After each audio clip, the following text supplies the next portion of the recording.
Time to have a look at the top of Sony's Android range now. I happen to have both the 2023 Xperia 1 Mark V and the 2024 Mark VI here now, which is interesting because they mark a step change in Sony's flagship design. Let's go over the differences and see how they affect my evaluation.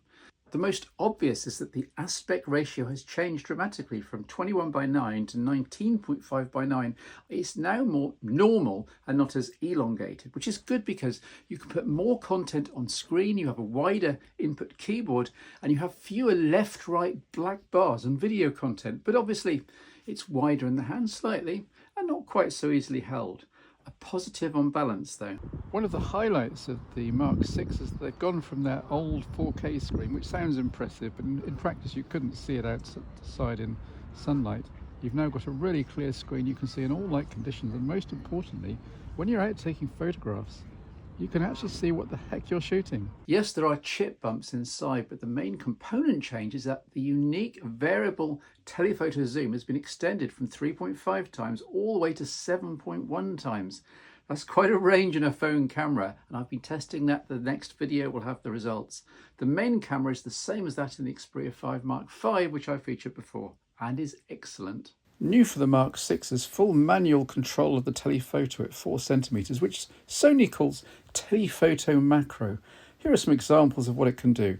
With enough lighting, it's almost like having a microscope in your phone. Last on the hardware front are even louder and better tuned speakers, putting the Xperia 1 Mark VI stereo speakers right up with the very best of iPhone, Pixel and Samsung.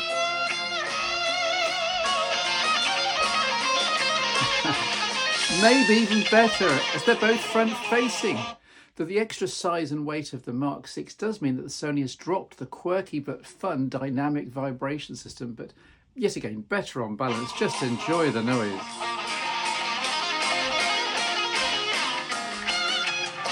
Sony's trio of confusing imaging apps have now been combined into one, with the Pro settings on the carousel as on many other phones.